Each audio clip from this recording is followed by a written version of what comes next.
श्री राम नमस्कार। आज 2 जनवरी 2025 एक नई कहानी के साथ आज का दिन शुरू कर देते हैं।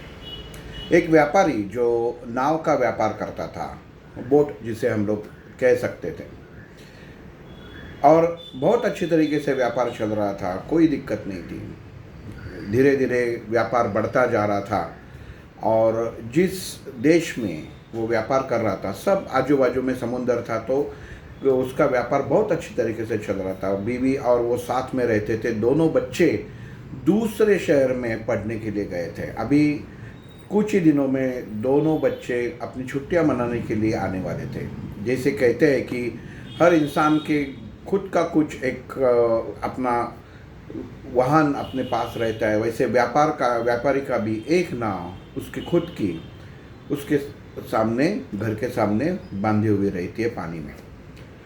सोचता है कि चलो, बहुत दिनों से उसका कलरिंग नहीं किया, पेंटिंग नहीं किया, बच्चे आएंगे तो यही नाव से सफ़र करके जाएंगे।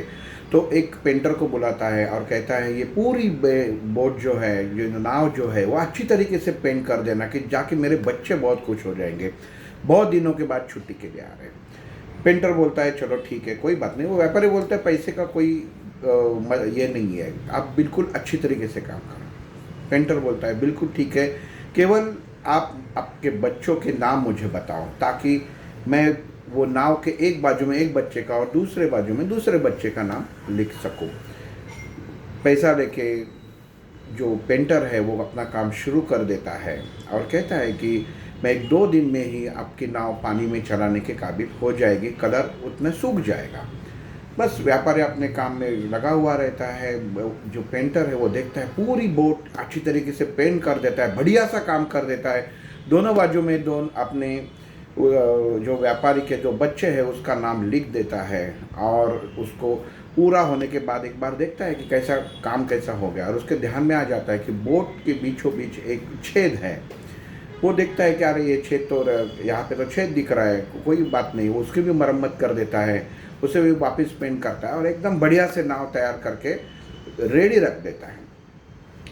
व्यापारी को बोलता है कि आपका काम हो गया है, पैसा लेके वो चला जाता है।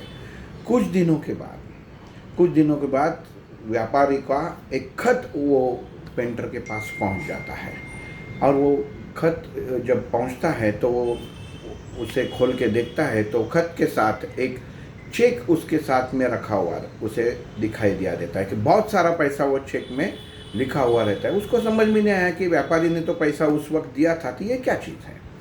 तो वो देखता है और व्यापारी ने लिखा हुआ रहता है कि आपको अगर समय है तो आप मुझे आके मिलो, आपकी वजह से मैं आज मेरे कुटुंब के साथ हूँ। वो उसे समझ में नहीं आता।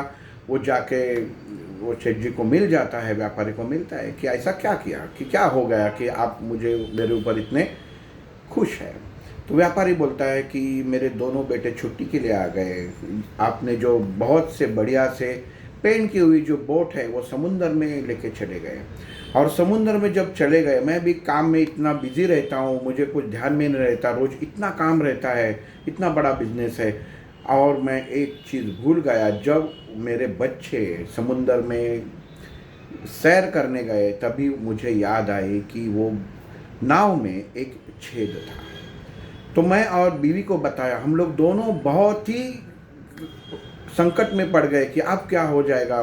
नाव तो पक्की डूबनी है क्योंकि नाव में छेद था, और हम लोग बहुत सारे परेशान हुए, भगवान से प्रार्थना करते रहे कि कुछ ना कुछ करो, लेकिन वो नाव को डुबाओ मत, ये वो बहुत सारी बातें बुरी आके गई। और थोड़ी देर में दोनों बच्चे हंसते खेलते वो नाव से आते हुए दिखे तो हमारी जान छूटी, और हम लोग उनको गले मिलाया, बच्चों से बहुत प्यार किया, और जाके मैंने देखा तो नाव का जो छेद था उसका काम बन चुका था।